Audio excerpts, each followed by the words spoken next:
Hola, vamos a ver aquí el análisis matemático del transformador monofásico ideal ahora ya en carga. Antes de pasar a ver el transformador en carga, el monofásico ideal, lo que sí vamos a hacer va a ser recordar un par de expresiones que obtuvimos en el estudio del transformador monofásico ideal en vacío.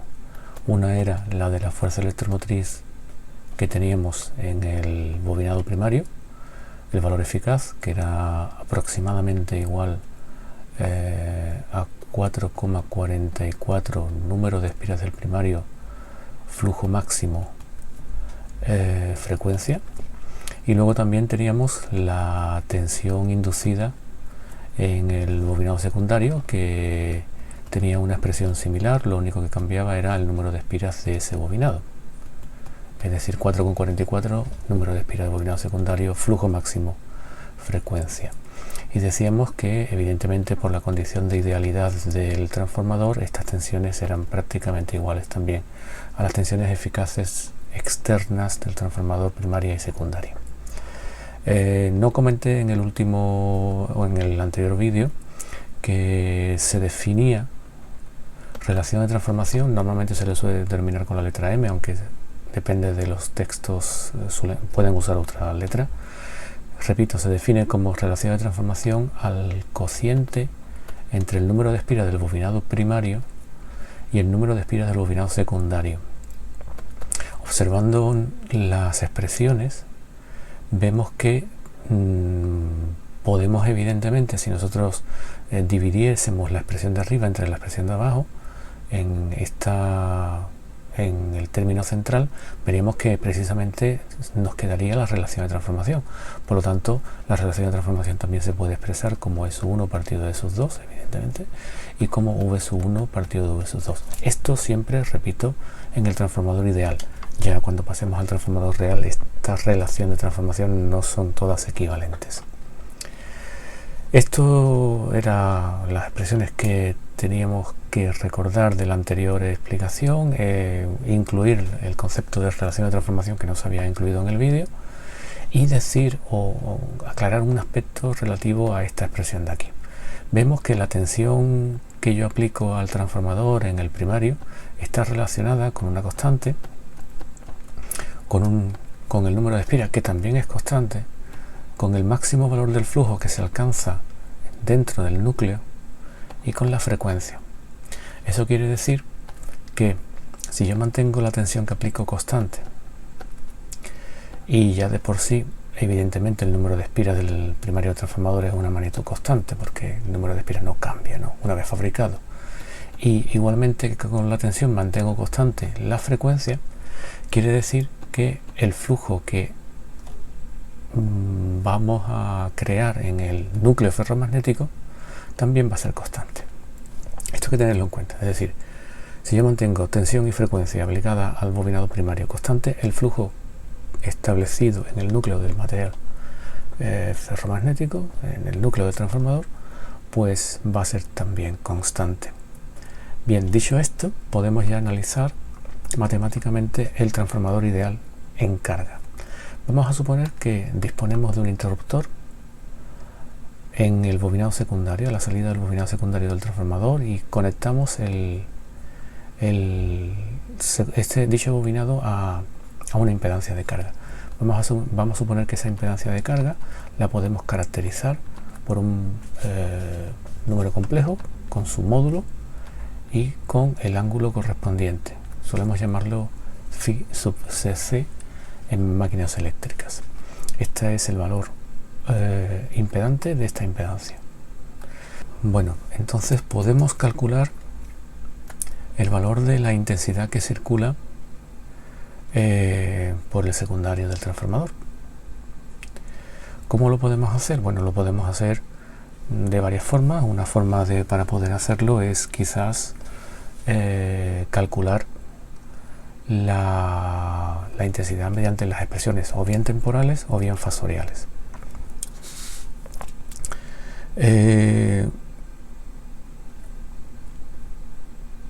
Vamos a hacerlo de manera fasorial.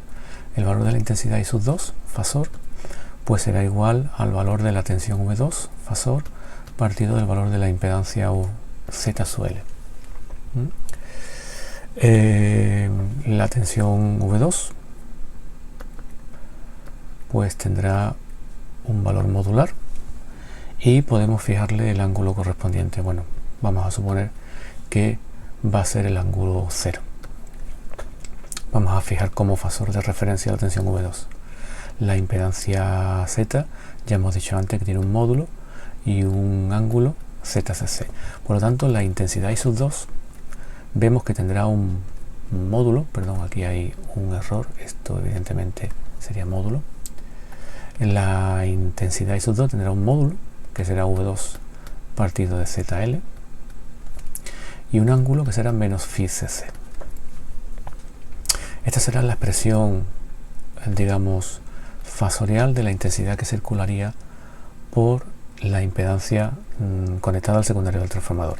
Si hubiésemos hecho un análisis temporal, pues sabríamos que, recordando que la expresión temporal de la tensión secundaria era V2 máxima coseno de omega t, aquí vemos que la intensidad resultante, la I2, que sería esta, I2 módulo girado a un ángulo phi cc, la intensidad resultante que circula por el secundario tiene un valor modular I sub 2, que es el cociente entre el valor eficaz de la tensión y el valor eficaz de la impedancia. Por lo tanto, si analizáramos temporalmente el circuito, tendríamos que el valor máximo sería V2 máximo partido de ZL, ese sería el valor máximo de la intensidad, y la magnitud trigonométrica tendría que tener un ángulo desfasado menos phi cc, es decir, tendríamos que esto sería coseno de omega t menos phi cc. Esto si quisiéramos expresar temporalmente la intensidad que circula por el secundario. Entonces tenemos que, a la hora de conectar una impedancia en nuestro transformador, resulta que esa impedancia va a provocar que por esta bobina ahora va a circular corriente. Este es el carácter distintivo que tiene el transformador en carga. El transformador en vacío solamente circulaba corriente por la bobina primaria y aparecía una tensión en el secundario, pero ahora esa tensión en el secundario provoca la circulación de una corriente externa y también por dentro del bobinado secundario, y por lo tanto aparece un nuevo fenómeno electromagnético, que es el siguiente.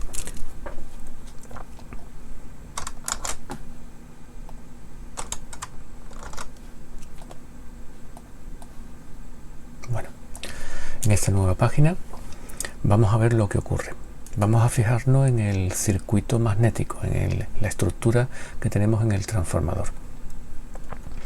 En vacío solamente teníamos una fuerza magnetomotriz, que era la fuerza magnetomotriz que creaba el campo magnético provocado por la bobina N1, es decir, nada más la única fuerza magnetomotriz que teníamos era el producto de N1 por I1. ¿De acuerdo? Por la otra bobina no circulaba corriente, por lo tanto no aportaba al circuito magnético ningún campo adicional. Y en vacío resulta que nosotros teníamos que el flujo que atravesaba, su valor modular, el flujo que atravesaba el circuito magnético, pues por la ley de Hopkinson era la fuerza magnetomotriz partido de la reluctancia magnética del circuito magnético. Bien, en carga, ¿qué está ocurriendo en carga? En carga está ocurriendo que vamos a tener la bobina primaria circulada por corriente y vamos a tener la bobina secundaria también circulada por corriente. Esto hay que indicar, que esta intensidad es evidentemente la del circuito en vacío. Vamos a ver qué pasa en carga. Bueno, en carga tenemos eso, tenemos dos fuerzas magnetomotrices. Esto es equivalente a un circuito eléctrico. Cuando tenemos un circuito eléctrico con una malla, una resistencia y dos fuentes de tensión, lo que hacíamos era calcular la tensión equivalente, suma o diferencia de las dos, dependiendo de si las fuerzas electromotrices, las dos iban en el mismo, creaban corriente en el mismo sentido o creaban corriente en sentido contrario. Aquí tenemos que analizar si las dos fuerzas magnetomotrices crean campo magnético en el mismo sentido. Lo vamos a hacer con la regla de la mano derecha. Si aplicamos la regla del sacacorchos, si aplicamos la regla del sacacorchos aquí, sabemos ya de por sí que la corriente que entra por este terminal va a crear un flujo que es el flujo del campo que tenemos ahí creado. Por lo tanto, en carga podemos decir, vamos a decir que, por ejemplo, la intensidad I1 va a crear una fuerza magnetomotriz que vamos a considerar positiva siempre que el sentido del campo magnético que resulte sea el sentido horario. La intensidad que ahora sale por el secundario sale en este sentido. Entonces, si la intensidad sale en este sentido, la intensidad, voy a cambiar de color, pues circula por la bobina según este sentido. Esto, aplicando la regla del sacacorcho, va a provocar un campo magnético en sentido contrario al establecido como positivo. Por lo tanto, nosotros podemos decir que la fuerza magnetomotriz producto de N2 por I2 tiene signo contrario, porque crearía un flujo en sentido contrario. Por lo tanto, las componentes equivalentes de fuerza magnetomotriz será siempre la diferencia entre estas dos magnitudes. La fuerza magnetomotriz del primario menos la fuerza magnetomotriz del secundario. Bien, nosotros vemos que si despejamos de la ley de Hopkinson la fuerza magnetomotriz, nos queda el producto del flujo por la reluctancia magnética del material. Entonces esto será igual al flujo en carga por la reluctancia magnética del material. La pregunta es, ¿el flujo en vacío que estamos aquí representando, vamos a distinguirlo con una V, y el flujo en carga son iguales o distintos? Es decir, la pregunta ¿es flujo en vacío igual a flujo en carga o no? La respuesta la tenemos en la página anterior. ¿Qué hemos dicho aquí? Recordábamos la relación existente entre el flujo creado dentro de la máquina y una serie de magnitudes. Es decir, el flujo depende, valor máximo o el valor eficaz, si lo divido por raíz de 2, depende de la frecuencia, del número de espiras del primario y de la tensión aplicada. Al pasar de vacío a carga, no hemos cambiado ni N1, por supuesto, no hemos cambiado F y no hemos cambiado V1. Solamente hemos conectado una impedancia en el secundario. Por lo tanto, en carga realmente se cumple que el flujo tiene que ser igual que en vacío, puesto que no ha cambiado ni la tensión primaria, ni la frecuencia, ni el número de espiras primario. Por lo tanto, tenemos que corregir este subíndice y llamarlo flujo de vacío. Y esto no es otra cosa que N1 por I1 de vacío. Si lo estamos considerando vectorialmente o si lo estamos considerando modularmente, pues habrá que tener una cuestión u otra, tenerla en cuenta. ¿De acuerdo?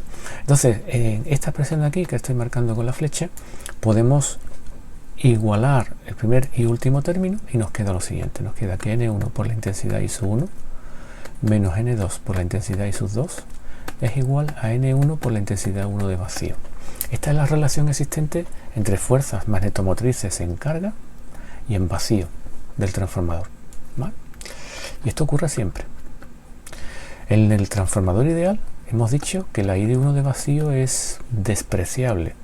Por lo tanto, este producto podríamos nosotros hacer que fuese también despreciable. Con lo cual, en el transformador ideal podemos decir que aproximadamente esto vale 0. Me da igual usar valores fasoriales o valores modulares del fasor, ¿de acuerdo? Por lo tanto, tendríamos que N1 I sub 1 sería igual a N2 I sub 2, ¿vale? Eso es lo que tendríamos. Repito, esto para un transformador ideal en donde se cumple lo que tenemos aquí. Vamos a analizar esto un poco con más detalle, aunque no sea del todo ideal. Probemos a la expresión general y vamos a usar su expresión modular, que es más fácil de tratar. N1 I sub 1 menos N2 I sub 2 es igual a N1 y 1 de vacío. Recordamos, I2 es la intensidad del transformador secundario en carga, I1 es la intensidad primaria en carga e I sub 1 de vacío es la intensidad primaria en vacío. Ahora la pregunta es I sub 1 en carga igual a I sub 1 en vacío? Bueno, pues vamos a despejarlo. vamos a dividir toda la expresión, aquí por n1 y aquí también por n1. Y entonces, ¿qué nos quedaría? Nos quedaría i sub 1 menos n2 partido de n1 i sub 2, y esto es igual a i sub 1 de vacío. Es decir, podemos decir que, quizá haya yo escrito esto un poco arriba, podemos decir que la i sub 1 la podemos poner como la de vacío más la i sub 2, y voy a reordenar esto, voy a pasar el n2 dividiendo, que quedaría de esta forma. Por lo tanto, vemos que no son iguales, que cuando yo he provocado la circulación de una corriente por el secundario, la intensidad primaria en carga va a ser la que había en vacío más una intensidad adicional. Esa intensidad adicional se llama intensidad secundaria referida al primario. Es decir, es esta intensidad de aquí.